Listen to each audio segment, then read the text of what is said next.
महाराणा प्रताप को कई मध्ययुगीन इतिहासकारों ने कीका नाम से संबोधित किया है। कीका नाम राणा को भीलों से मिला था, जिनकी संगत में उन्होंने अपने शुरुआती दिन बिताए थे।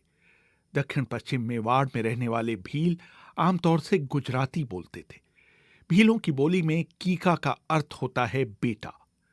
राणा प्रताप के बारे में मशहूर था कि वो जहां भी जाते थे, जाने से पहले मेवाड़ की मिट्टी उठाकर उसे अपने माथे से लगाते थे और एक चुटकी मिट्टी को वो एक कपड़े में बांधकर हमेशा अपने साफे के एक कोने में रखते थे। सबसे बड़े पुत्र होने के बावजूद 1572 में जब राणा उदय सिंह द्वितीय का देहांत हुआ, तो उन्होंने अपने 9वें नंबर के पुत्र जगमाल को अपना उत्तराधिकारी बनाया। यह अलग बात है कि राज्य के मंत्रियों और दरबारियों ने अंततः राणा प्रताप को गद्दी पर बैठवाया।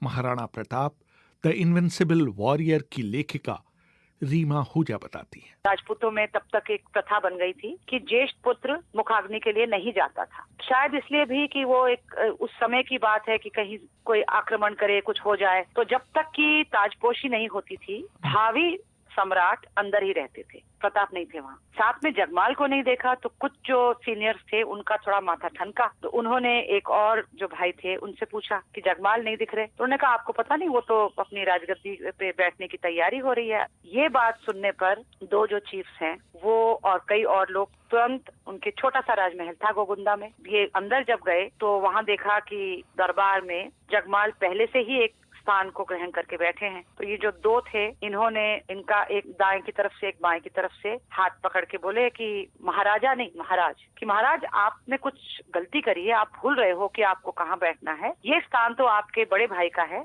आइए हम आपको जहाँ बाकी राजा के भाई बैठते हैं वो स्थान बताते हैं। और ये कहकर उन्होंने उनको थोड़ा आगे की तरफ तक ले गए।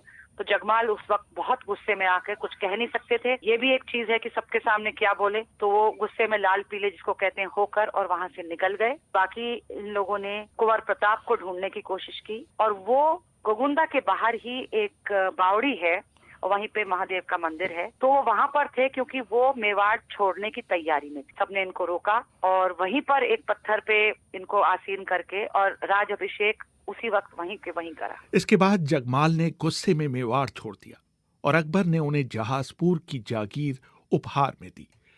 राणा प्रताप के राणा बनने से 4 साल पहले ही 1568 में मेवाड़ की राजधानी चित्तौड़ पर मुगलों का कब्जा हो चुका था।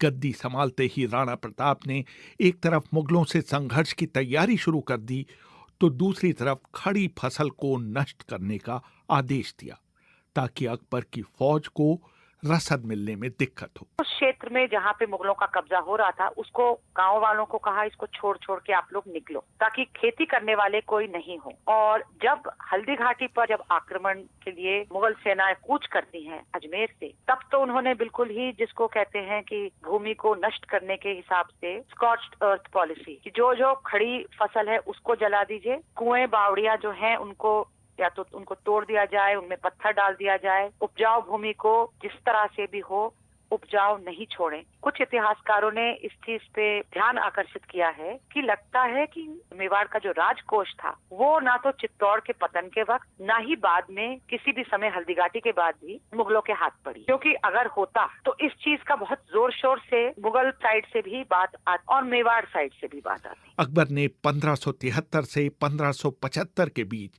प्रताप के पास अपने 3 दूत भेजे, राजा मानसिंह, उनके पिता राजा भगवंत दास और अकबर के नवरत्नों में से एक राजा टोडरमल। लेकिन ये तीनों ही प्रताप को मनाने में असफल रहे। मानसिंह की मेवाड़ यात्रा का बहुत रोचक वर्णन अमर काव्य वंशावली और राज रत्नाकर में मिलता है। महाराणा प्रताप ने मानसिंह के सम्मान में उदय सागर झील के किनारे भोज का आयोजन किया था। जब भोजन परोसा गया तो महाराणा की जगह उनके बेटे अमर सिंह आए। जब मानसिंह ने महाराणा प्रताप के बारे में पूछा तो उन्हें बताया गया कि उनके पेट में तकलीफ है, इसलिए वो इस भोज में शामिल नहीं हो पाए हैं। मानसिंह ने इसे अपना अपमान समझा और वो बीच में ही भोज छोड़कर चले गए। जब वो चलने लगे तो राणा ने उन पर कटाक्ष किया कि उन्हें अकेले नहीं बल्कि अपने फूफा अकबर के साथ आना चाहिए था। मानसिंह के जाने के बाद प्रताप ने उन बर्तनों और प्लेटों को धुलवाया जिसमें उन्हें खाना परोसा गया था, ताकि उनकी नजरों में उस पाप को धोया जा सके जो उन्होंने अपनी बुआ को शादी में सम्राट को देकर किया था। इस कटुता की परिणति हल्दी घाटी की लड़ाई में हुई, जहां 21 जून 1876 की तपती दोपहरी में दोनों फौजें आमने सामने खड़ी हुईं। मुगल फौज का नेतृत्व कर रहे थे राजा मानसिंह। मुगलों को शुरुआती सफलता तब मिली जब मेवाड़ की फौज का मुख्य हाथी रामप्रसाद का महावत एक तीर से मारा गया। इस घटना का विवरण अब्दुल कादिर बदाऊनी ने मंतखब उत तारीख में दिया है। मानसिंह बहादुरी दिखाते हुए अपने हाथी को आगे ले आए। राजपूतों ने उनको रोकने के लिए हाथियों का ही इस्तेमाल किया। इस बीच मानसिंह की मदद के लिए हाथियों के कमांडर हुसैन खान भी आगे आ गए। मुगलों के एक हाथी ने राणा की फौज के मुख्य हाथी पर जबरदस्त हमला किया, जिसमें उसका महावत मारा गया। मानसिंह की सेना का एक महावत उस हाथी पर सवार हो गया और वो उसे मुगल सेना की तरफ ले गया। बाद में जीत की खबर राणा के रामप्रसाद हाथी के साथ मेरे जरिए बादशाह अकबर को भेजी गई। इस बीच चेतक पर सवार महाराणा प्रताप हाथी पर सवार मानसिंह के सामने आ गए।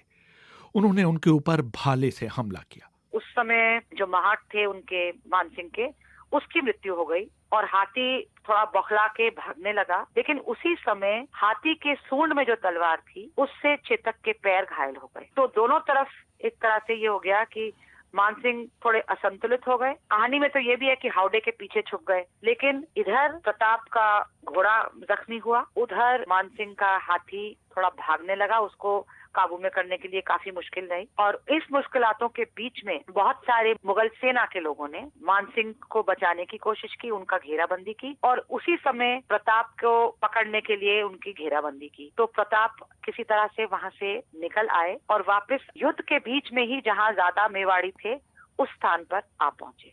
जैसे ही चेतक को चोट लगी, मुगल सैनिकों ने प्रताप पर तीर बरसाने शुरू कर दिए। राणा की फौज के जनरलों ने तय किया कि उन्हें युद्ध क्षेत्र से चले जाना चाहिए। मुगलों को भ्रमित करने के लिए उनकी जगह मानसिंह झाला ने ले ली। उनके सिर के ऊपर मेवाड़ की राजसी छतरी लगी हुई थी। महाराणा को एक तरह से विवश किया गया कि आपको एक टैक्टिकल रिट्रीट करनी पड़ेगी, आपको रणभूमि इस समय छोड़नी पड़ेगी ताकि आप पुनः लड़ सकें। और अगर आप भी यहाँ पे काम आ जाते हैं, समाप्त हो जाते हैं, तो हो सकता है अकबर जगमाल को गद्दी दे दे। तो ऐसी स्थिति में महाराणा प्रताप को निर्णय जिसका भी है, महाराणा प्रताप ने रणभूमि छोड़ी। विदा ने सारे जो छत्र छवर जो होता है वो पहने और वहीं पे वो शहीद हुए हैं। और इसी को लेकर बाद में उस परिवार, उस कुल को, उनके वंशजों को वही अधिकार दिए गए, उनको राजराणा भी कहा गया। उधर चेतक, जिसके पैरों से बेइंतहा खून निकल रहा था, प्रताप को अपने ऊपर बैठाकर सुरक्षित स्थान पर ले गया। वहीं दिल के दौरे से उसने दम तोड़ दिया। अभी भी लोग बताते हैं जो ज्यादा घुड़सवारी करते हैं कि एक अच्छा घोड़ा वो होता है जो आपके दिमाग में जो बात है उसको पहले ही समझ ले। चेतक ने जान भी बचाई इनकी और जब युद्ध मैदान से जाना था तो जैसे कि कहते हैं ना कि बिल्कुल हवा की गति से उनको लेके गया, लेकिन घायल था। और आखिरकार जाकर एक ऐसी खाई आई तो चेतक रुका नहीं। रुकता तो शायद सवार के साथ घोड़ा भी खाई में गिरता और उसने उस खाई को पार कर लिया। लेकिन ये पैर घायल, एफर्ट इतनी दिन भर से लड़ रहा था, शायद हार्ट अटैक ही हुआ होगा, क्योंकि घोड़ों का एक कहते हैं कि कभी कभी शौक से भी ऐसा हो जाता है। तो अपने जख्मों से गए या वो इस तरह से गए, लेकिन जिसको कहते हैं ना कि दिलेर है और दिलेर ने एक दिलेर की मौत को स्वीकार किया या दिलेर की मौत मरे, वहीं के वहीं वो निढाल हो गए। रण बीच चौकरी भर भर कर चेतक बन गया निराला था। राणा प्रताप के घोड़े से पड़ गया हवा का पाला था। जो तनिक हवा से बाग हिली लेकर सवार उड़ जाता था। राणा की पुतली फिरी नहीं तब तक चेतक मुड़ जाता था। गिरता न कभी चेतक तन पर राणा प्रताप का कोड़ा था। वो दौड़ रहा अति मस्तक पर, वो आसमान का घोड़ा था। वो आसमान का घोड़ा था। इसके बाद राणा प्रताप ने अकबर की सेना के खिलाफ अपनी रणनीति बदल दी। वो छापामार युद्ध करने लगे।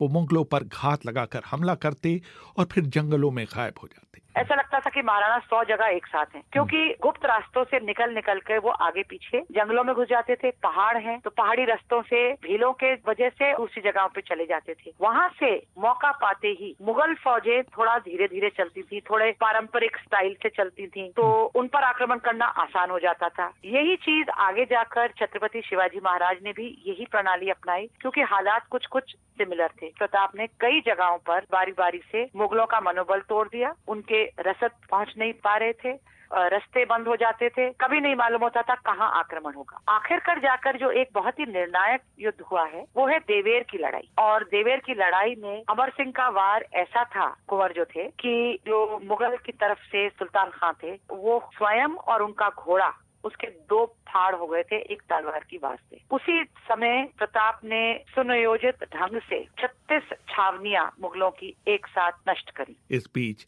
राणा प्रताप के बेटे अमर सिंह ने अजमेर के गवर्नर खाने खाना के परिवार की महिलाओं और बच्चों को बंदी बना लिया। ये खाने खाना और कोई नहीं, हिंदी के मशहूर कवि रहीम थे। जब प्रताप को ये बात पता चली तो उन्होंने अपने बेटे से तुरंत उनके परिवारजनों को छोड़ने के लिए कहा। इनका जो परिवार जनाना है वो लड़ाई के दौरान अमर सिंह के हाथ आ गए, और जब ये बात प्रताप को पता पड़ी तो वो काफी अपने पुत्र से नाराज हुए। उन्होंने संदेश भेजा कि हम लोग महिलाओं से लड़ाई नहीं करते हैं, ये हमारे खिलाफ है और आप इन्हें तुरंत बाइज्जत वापस पहुंचवाइए। अमर सिंह ने यही किया, और इस बात के अब्दुल रहीम खाने खाना इतने कायल हुए कि उन्होंने प्रताप के लिए कुछ दोहे लिखे। 1596 में शिकार खेलते हुए महाराणा प्रताप को चोट लगी, जिससे वो कभी उबर नहीं पाए। 19 जनवरी 1597 को मात्र 57 वर्ष की आयु में उनका देहांत हो गया। अकबर को ये खबर लाहौर में उनके दरबार में दी गई। तो ये उस वक्त अकबर लाहौर में थे और राजस्थान के एक कवि दुरसा आड़ा उस वक्त उनके साथ ही थे। जब ये समाचार पहुंचा तो दुरसा आड़ा और ज्यादातर जो चारण भाट हैं ये उसी समय कविता रचना करते थे और उसी समय सुनाया करते थे। तो उन्होंने खड़े होकर और भरी दरबार में ये बात कही है, प्रताप गोहिलोत राणा तुम जीत गए हो। तुमने कभी अपने घोड़े पर शाही मोहर जो दाग जो होता है नहीं लगने दिया। तुमने कभी आके शाही झरोके के नीचे अपनी इल्तिजा नहीं करी। तुम कभी नौरोज में मिलने नहीं आए, और आज जब तुम्हारी मृत्यु का समाचार दरबार में आया है तो देखो बादशाह का देखो सिर झुक गया है, देखो उसकी आंख से अश्रुधारा टपक रही है, देखो उसने अपनी दांतों तले अपनी जबान को ले लिया है। प्रताप तुम जीत गए। दाम कितना भी भला कोई लगाए, लेकिन अपनी माटी का कोई रंग न बिकने पाए, अपनी माटी का कोई रंग न बिकने